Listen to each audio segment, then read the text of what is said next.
오늘 말씀은 사도행전 18장 24절부터 19장 7절까지 말씀입니다. 함께 읽습니다. 알렉산드리아에서 난 아볼로라 하는 유대인이 에베소에 이르니 이 사람은 언변이 좋고 성경에 능통한 자라. 그가 일찍이 주의 도를 배워 열심으로 예수에 관한 것을 자세히 말하며 가르치나 요한의 세례만 알따름이라. 그가 회당에서 담대히 말하기 시작하거늘 브리스길라와 아굴라가 듣고 데려다가 하나님의 도를 더 정확하게 풀어 이르더라.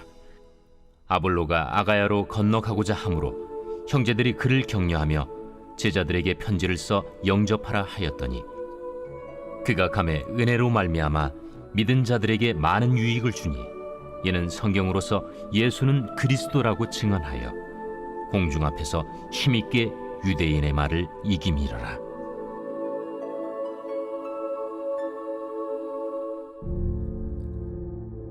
아볼로가 고린도에 있을 때 바울이 윗지방으로 다녀 에베소에 와서 어떤 제자들을 만나 너희가 믿을 때 성령을 받았느냐? 아니라 우리는 성령이 계심도 듣지 못하였노라.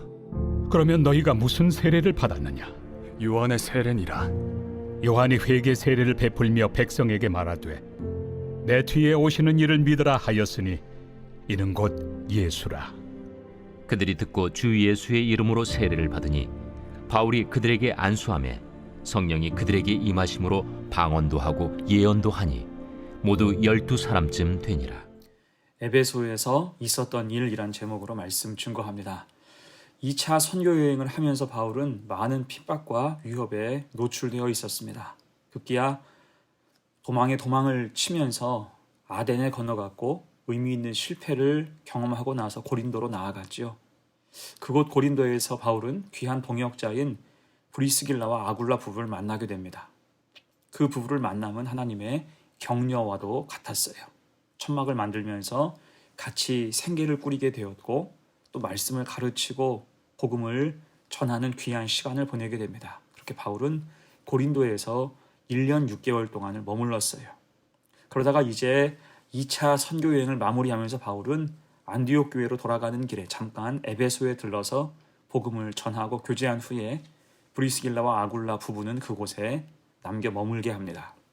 에베소 교회에 귀한 믿음의 일꾼을 남기고 떠난 거예요. 자, 이후 에베소에서 어떤 일이 있었을까? 오늘 본문 통해서 두 가지로 생각을 해봅니다. 첫 번째, 아볼로와의 만남과 성장이에요. 오늘 말씀은 아볼로를 소개하고 있어요. 24절, 25절입니다. 알렉산드리아에서 난 아볼로라 하는 유대인이 에베소에 이르니 이 사람은 언변이 좋고 성경에 능통한 자라. 그가 일찍이 주의 도를 배워 열심으로 예수에 관한 것을 자세히 말하며 가르치나 요한의 세례만 알 따름이라. 자, 아볼로는 알렉산드리아 출신이고 언변이 좋고 성경에 능통했습니다. 이때 알렉산드리아는 이집트의 도시이면서 교육적인 환경이 무척 좋았던 곳이에요. 이곳에 큰 도서관이 있었는데 세계 최고였죠. 알렉산드리아 도서관. 또한 그곳에는 구약 성경을 번역한 70인역 성경도 있었습니다. 이런 환경 속에서 아볼로는 견문을 넓히고 식견을 쌓은 것입니다. 그러다가 예수를 믿고 이제는 복음을 전하는 사람이 되어서 에베소에 이른 거예요. 자, 하지만 그에게 아쉬움이 무엇입니까? 25절 하반절에 기록하는 것처럼 요한의 세례만 알 따름이었어요. 곧 예수님은 알아도 그 생애와 지식만 알 뿐 십자가의 의미 그리고 성령의 임재는 몰랐다는 것입니다. 그때 하나님의 섭리가 빛을 발하죠. 그런 아볼로에게 브리스길라와 아굴라 부부가 도움을 줘요. 이들은 누구입니까? 이들 부부는 바울의 동역자이면서 바울로부터 복음을 직접 배운 제자에 해당한 사람이었어요.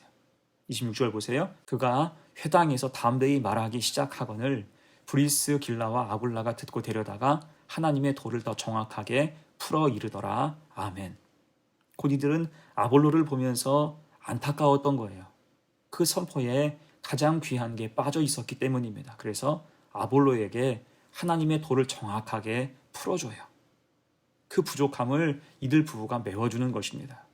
자, 그런데 생각해보면 이 장면은 참 아름다워요. 대신 모두가 겸손했기에 가능한 일이었습니다. 누구를 가르치는 것도 배우는 것도 사실은 쉬운 일이 아니에요.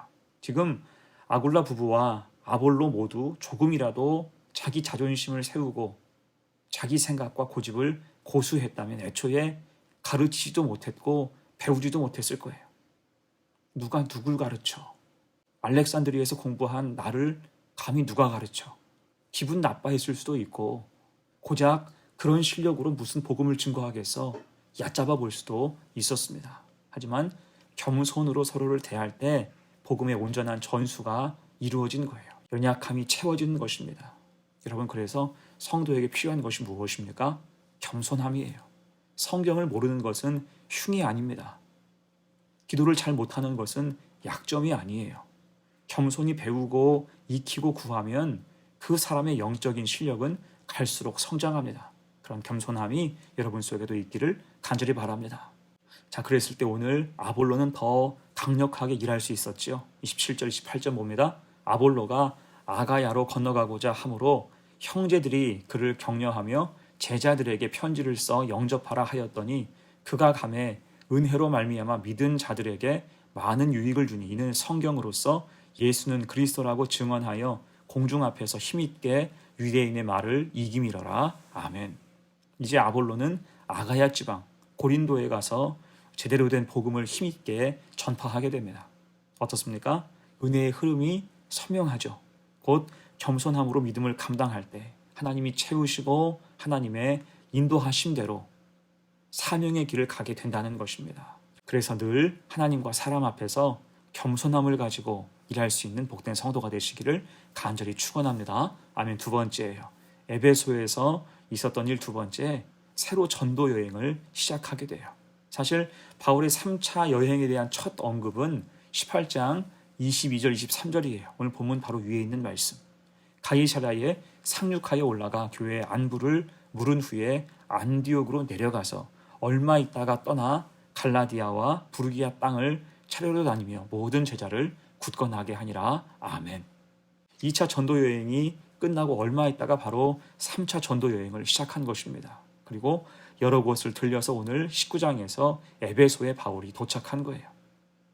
이때 바울은 에베소에 와서 어떤 제자들을 만나죠. 1절로 3절의 말씀입니다. 아볼로가 고린도에 있을 때에 바울이 윗지방으로 다녀 에베소에 와서 어떤 제자들을 만나 이르되 너희가 믿을 때에 성령을 받았느냐? 이르되 아니라 우리는 성령이 계심도 듣지 못하였노라. 바울이 이르되 그러면 너희가 무슨 세례를 받았느냐? 대답하되 요한의 세례니라. 자, 이들의 문제가 무엇입니까? 이들은 아마도 아볼로에게 배웠던 모양이에요.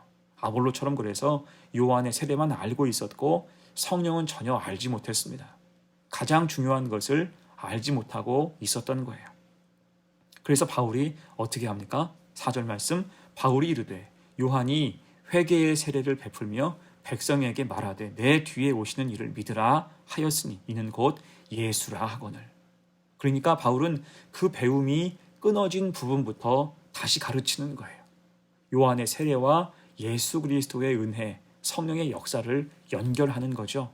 여러분, 이것이 바울의 탁월함입니다. 그의 선포는 굉장히 정확하고 섬세했어요. 그래서 유대인을 만나면 이스라엘 역사를 통해서 결국 예수를 전했고 헬라의 이방인에게는 그들의 학문과 철학을 통해서 예수 그리스도를 소개했어요. 또 오늘 본문에서는 요한의 세례에서 끝난 그 지점에서 예수 그리스도를 증거하면서 부족함을 메워갔습니다. 곧 어떤 현실에서든지 증거되는 것은 예수 그리스도의 복음이었다는 거예요. 자, 그랬을 때 5절로 7절까지 말씀 봅니다. 그들이 듣고 주 예수의 이름으로 세례를 받으니 바울이 그들에게 안수하매 성령이 그들에게 임하심으로 방언도 하고 예언도 하니 모두 12사람쯤 되니라. 아멘. 바울이 가르치고 예수의 이름으로 세례를 베풀고 안수할 때 성령이 가득 부어졌어요. 오순절 마가의 다락방, 사마리아 성, 고넬료의 집에서처럼 성령의 기름 부음이 가득 임한 것입니다. 그렇게 세워진 사람이 모두 12명 정도였어요. 성령이 임할 때 일꾼이 바로 세워진 것입니다. 자, 그래서 우리가 오늘 바울의 모습과 그 사역을 통해서 기억할 게 무엇입니까? 바울 그는 만나는 모든 사람에게 복음을 전하고 예수 그리스도와 연결하기 위해서 애썼다는 거예요. 또한 이게 단순한 지식 전달의 차원이 아니라 영혼 구원을 위한 복음 전달이었어요. 만약 지식 전달의 차원이었다면 성령의 임재는 쉽지 않았을 것입니다. 하지만 진심으로 영혼을 사랑하여 구원의 복음을 전할 때 성령의 은혜가 넘치게 부어진 거예요. 이에 우리도 같은 마음으로 복음을 전하며 성령을 사모해야 할 줄로 믿습니다. 이 복음으로 영혼이 구원받고 인생이 달라지고 천국 가는 길이 열리게 됨을 확신할 때 성령의 역사는 부어질 거예요. 이 은혜가 우리의 모든 삶과 사역 가운데 가득 임하기를 간절히 축원합니다. 아멘. 이제 말씀을 마무리합니다. 오늘은 에베소에서 있었던 일이에요. 하나님의 섭리가 매우 잘 보이죠. 고린도에서 바울은 브리스길라와 아굴라 부부에게 복음을 전했고 함께 에베소에 왔다가 그들 부부에게 에베소에 남을 것을 권면하고 떠났고 그 후 부부는 에베소 교회를 섬기면서 아볼로에게 복음을 바로 전달했습니다. 이 아볼로는 아가야와 고린도에 가서 복음을 전했고 다시 에베소에 온 바울은 아볼로가 부족했던 부분을 채우면서 성령 충만한 일꾼을 세워갔습니다. 이 모든 것이 하나님의 은혜와 역사지요. 곧 하나님이 겸손한 사람들을 통해서 일하시고 돌보시고 인도하시고 주장하셔서 복음을 더 능력 있게 증거하게 하시는 것입니다. 그러면서 성령은 부어지고 일꾼은 아름답게 세워진다는 거예요. 이것이 오늘 에베소에서 있었던 일. 이 일을 통해서 우리도 교훈을 받고 겸손하고 순종하며 주님의 뜻을 따라 살아가는 귀한 교회와 성도가 되시기를 간절히 축원합니다. 아멘. 함께 기도합니다. 은혜로우신 하나님, 하나님의 섭리 가운데 에베소를 변화시키시고 일꾼을 세우시는 장면을 봤습니다. 하지만 그 일은 단발적이고 독립적인 사건이 아니라 오래 섭리하신 하나님의 계획이며 바울의 전도 여행에 궤를 맞춰가며 이뤄가신 일임을 확인하였습니다. 하나님 뜻은 참으로 깊고도 넓습니다. 그 앞에서 겸손하게 사명을 감당하며 구원의 복음이 나를 통해 흘러감을 잊지 않게 하여 주옵소서. 신실한 주의 백성, 주의 증인으로 살게 하옵소서. 감사드리며 예수님의 이름으로 기도하옵나이다. 아멘.